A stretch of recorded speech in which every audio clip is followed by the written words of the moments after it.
Good morning. তো আজকে আবার আমার রান্নাঘরের ব্লগ আবার শুরু করছি। আজকে কি কি রান্না হবে তোমাদের সাথে শেয়ার করছি, তো চলো দেখতে থাকো। তো দেখছো এখানে কিছু কাতলা মাছের পিস আছে, 4 পিস। তো আজকে এটা আমি ধনিয়া কাতলা করব। তো কিভাবে করব অবশ্যই তোমাদের কাছে শেয়ার করব। এটা খেতেও সুস্বাদু হয় আর করতেও সেরকম কোনো আহামরি কিছু মানে পরিশ্রমের কাজ না। তো তোমরা দেখতে থাকো, আমি মাছ ভেজে সব জোগাড় করে আবার তোমাদের কাছে ফিরে আসছি। তো দেখো আমার কাতলা মাছগুলো কিন্তু ভাজা হয়ে গেছে। 4 পিস কাতলা মাছ আমি নিয়েছি। আর মশলার জন্য দেখো আমি নিয়েছি টমেটো, কাঁচা লঙ্কা আর ওই দেখো আদা, ছোট করে অল্প আদাটা আমি অল্প দিই, এটা আমি পেস্ট করব।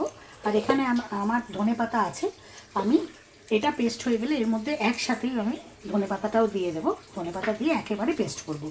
আজকে যেটা আমি রান্না করব সেটা হচ্ছে ধনিয়া কাতলা। এই ধনিয়া কাতলায় অনেকে কিন্তু পেঁয়াজ রসুন দেয়, পেঁয়াজ রসুন বাটা দেয়। তা আমি কিন্তু পেঁয়াজ রসুন বাটা দেবো না, আমি কিন্তু একেবারে পেঁয়াজ রসুন বাটা ছাড়া এটা করব।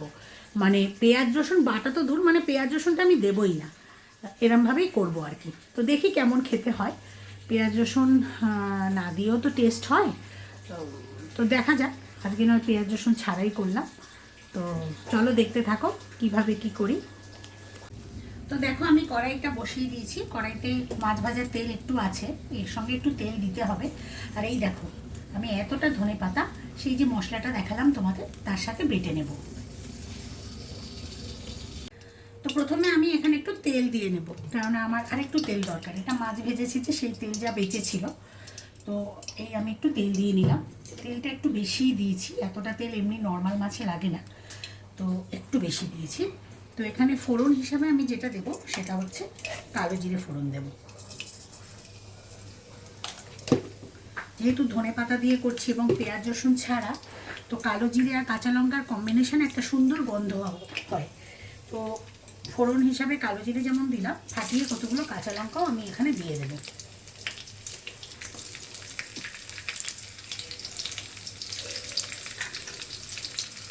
আমি তো কাঁচি দিয়ে কেটে দিই, ফাটিয়ে দিলাম। রান্নাঘরে একটা কাঁচি রেখেছি, এই কেটে কেটে ধনে পাতা বলো কাঁচা লঙ্কা বলো সবই আমি কাঁচি দিয়ে কেটে দিই। তো এখন মশলাটা একটু ভাজা ভাজা হয়ে একটা সুন্দর গন্ধ ছাড়বে, কালো জিরে আর কাঁচা লঙ্কার একটা সুন্দর গন্ধ ছাড়বে। তারপরে তোমাদের যে দেখালাম, এই দেখো আমি একেবারে সমস্ত যে মশলাগুলো দেখালাম সেই মশলাগুলো দিয়ে, মশলা মানে আদা, টমেটো আর কাঁচা লঙ্কা, আর তার সঙ্গে ধনেপাতা আর সামান্য একটু কালো জিরা দিয়েছি। এই দিয়ে এই দেখো একটা পেস্ট তৈরি করে নিয়েছি, এটাই আজকের মশলা। তার সাথে পড়বে নুন, হলুদ, মিষ্টি আর একটু ধনে জিরের গুঁড়ো। তো আমার এইখান থেকে কিন্তু ফোড়নের মশলাটা ভাজার গন্ধ ছেড়ে গেছে, আমি গ্যাসটাকে সিম করে নিলাম, নাহলে মশলাটা দিলেই ছিটবে। এবার আমি এই মশলাটা এখানে ঢেলে দিচ্ছি। আমি মশলাটা দিয়ে দিলাম।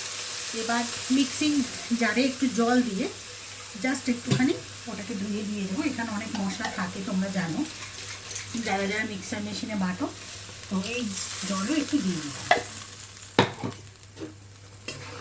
এবার এক এক করে এর মধ্যে পরপর যা দেওয়া আসছে সেগুলো দেবো। ফার্স্টেই দেবো হচ্ছে স্বাদ অনুসারে নুন,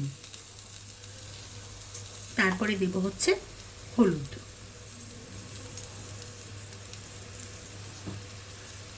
তারপরে একটু ধনে জিরের গুঁড়ো। দেখো আমি এটা নিরামিষ করছি, তোমরা এটা পেঁয়াজ রসুন বাটা দিয়ে ধনেপাতা দিয়েও করতে পারো, ভালো হবে।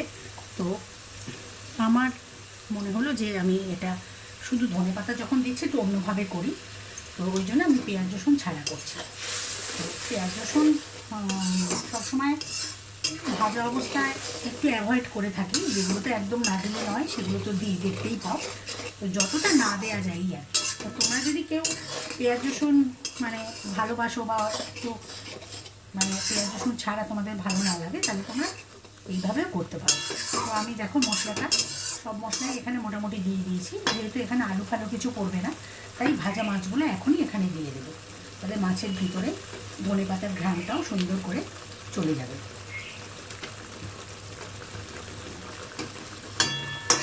এই আমি মাছগুলো দিয়ে দিলাম। পরে মাছগুলো একটুখানি উল্টে পাল্টে দেবো। তো এটা ঢাকা দেওয়ার কোনো ব্যাপার নেই, এটা এভাবেই থাকবে।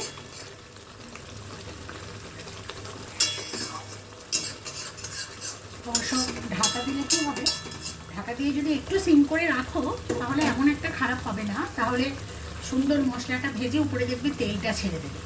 তো ঠিক আছে, ভালো হোক সেটা কেনা চাই বলো, তাহলে একটুখানি ঢাকা দিচ্ছি। ঢাকা দিয়ে একটু সিম করে রাখি, মাছের ভিতরে মশলা ফসলাগুলো ঢুকে যাক আর তেলটাও ছেড়ে যাবে, তারপর আবার তোমাদের কাছে ফিরে আসছি। তো দেখো, দেখতে পাচ্ছ নিশ্চয়ই আমার রান্নাটার উপর থেকে কীরকম একটা তেল ভেসে এসছে। এই জন্যই কিন্তু আমি একটুখানি গ্যাসটা সিম করে ঢেকে রাখলাম। এটা আমার মাথায় এলো যে একটু সিম করে ঢেকে রাখি, কেননা মশলাটা তো কষানো যায়নি সেই অর্থে, তাহলে এর তেলটা হয়তো ছেড়ে দেবে। তো সত্যিই ছেড়েছে।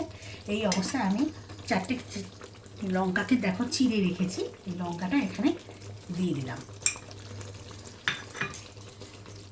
লঙ্কা আমি বেটেও দিয়েছি, আর একটু শুকনো লঙ্কার গুঁড়োও দিয়েছি, তোমরা দেখো। তো চেরা কাঁচা লঙ্কা দিলাম। তো যাই হোক, এবার আমি গ্যাসটাকে বাড়িয়ে দেবো।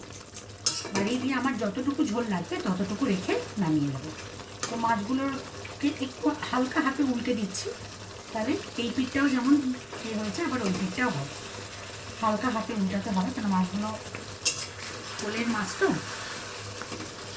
খুবই নরম, আর নরম হয়েও গেছে অনেকটা ঝোলের থেকে। দেখো, আমি তোমাদের আগের ব্লগে ধনিয়া বেগুন দেখিয়েছি, ধনিয়া শিম দেখিয়েছি। হ্যাঁ, ওগুলো খেতেও খুব ভালো হয়, শীতকালে তো ভালোই লাগে। তো এবার মনে হলো যে একটু ধনিয়া কাতলা করি, ধনিয়া রুইও করা যায়, আমার যেহেতু কাতলা মাছ ছিল তাই আমি করেছি। তো দেখি আজকে এটা খেয়ে কেমন লাগবে। আশা করি ভালোই লাগবে, কারণ এগুলো তো ভালোই লাগে, এই কম্বিনেশানগুলো তো খারাপ লাগার কথা না বলো। তো এবার ঝোলটা টানলে আমি ঝোলটাকে নামিয়ে দেবো। দেখো, আমার কিন্তু ধনিয়া কাতলাটা একদম হয়ে গেছে। এই অবস্থায় আমি গ্যাসটা অফ করে দিলাম। এটা বেশি ঝোল রাখে না, এটা একটু এরকম ঘন ঘনই খায়। তো এই হলো আমার ধনিয়া কাতলা আজকে। তোমাদের কাছে অনুরোধ রইল, তোমরা প্লিজ এই ধনিয়া কাতলাটা কিন্তু বাড়িতে করে খেও। তোমাদের যদি মনে হয় তোমরা পেঁয়াজ রসুন দিয়ে খাবে সেটাও খেতে পারো, যদি মনে হয় যে আমার মতন পেঁয়াজ রসুন ছাড়া করবে সেটাও করতে পারো। আর আমাকে কিন্তু কমেন্ট করে জানাবে, হ্যাঁ, যে তোমাদের কেমন লাগলো। তো আজকে এই ধনিয়া কাতলাটা তোমাদের সাথে শেয়ার করলাম। একদিন ইচ্ছা আছে ধনিয়া চিকেন করব, সেটাও তোমাদের সাথে শেয়ার করব। এগুলো খুবই কমন রান্না, সবাই বাড়িতে করে করো, কিন্তু ওই যে আবার বলছি, আমার শেয়ার করতে ভালো লাগে তাই করছি। আর তার সাথে সাথে কিন্তু তোমাদের কমেন্ট পেতেও ভালো লাগে। তোমরা কিন্তু আমাকে প্লিজ একটু কমেন্ট করো, খারাপ ভালো সব কিছুই কমেন্ট করবে। আমি নিশ্চয়ই তোমাদের কমেন্টের অপেক্ষায় থাকবো। ঠিক আছে, টাটা।